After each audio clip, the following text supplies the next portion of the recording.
السلام عليكم، مرحبا بكم. اليوم في عالم مريم للطبخ ان شاء الله غادي نحضر معكم عصير ديال الليمون والبرتقال.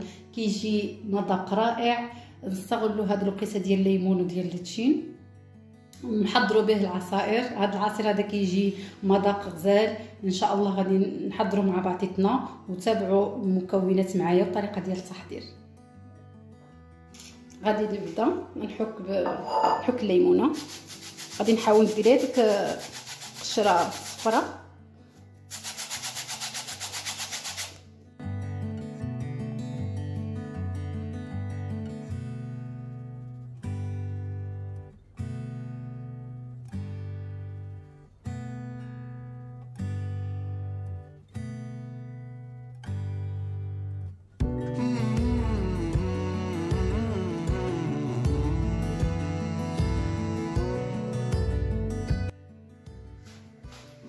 انا حكيت هاد جوج ليمونات او جوج حامضات. دابا غادي نقطعهم قطع صغيره.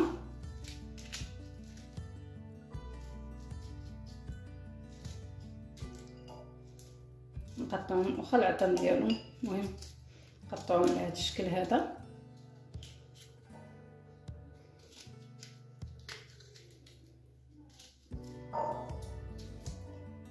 وغادي نضيفوا عليهم السكر وغادي نخليهم واحد المده ديال نص ساعه حتى يطلق الليمون هذا الماء ديالو كامل.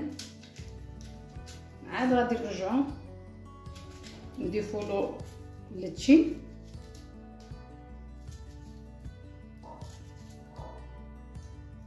ونطحنوه.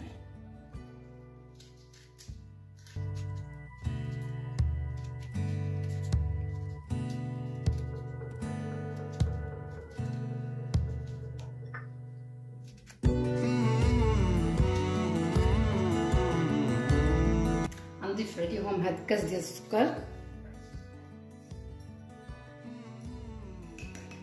وغادي نحاول نحرك هاد السكر بالليمون ونتكي عليه هيدا شويه يطلق الماء ديالو.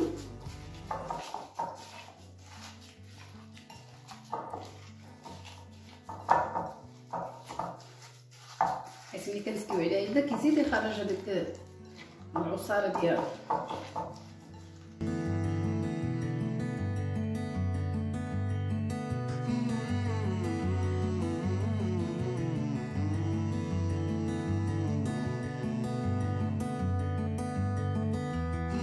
غنخليوه واحد نصف ساعه حتى يزيد يطلق السكر مع الماء ديال الليمون.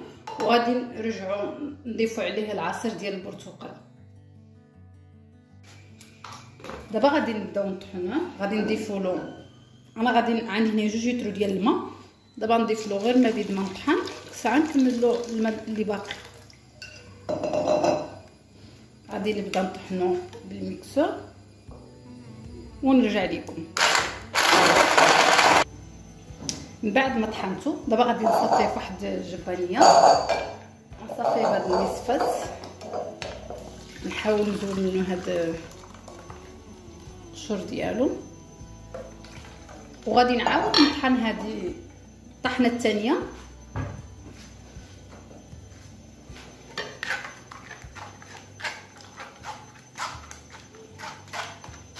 غنضيف لاحظ السكر على حسب الذوق. انا غادي نزيد معاها شويه ديال السكر ونزيد عليها هذا القياس ديال الماء اللي بقى لي هنايا وغادي نزيد نطحنه.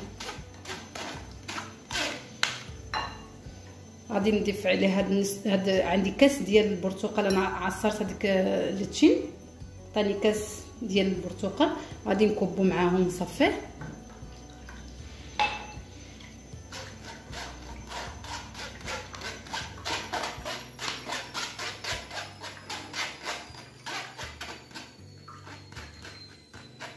هادشي اللي بقى لي غادي نزيد نطحنو معاهم ونضيف عليهم شويه ديال السكر ونضيف عليهم هذاك الماء اللي بقى لي 2 لتر. غنزيد نعمل لهم واحد الطحنه ونصفيهم. وها العصير ديالنا جاهز.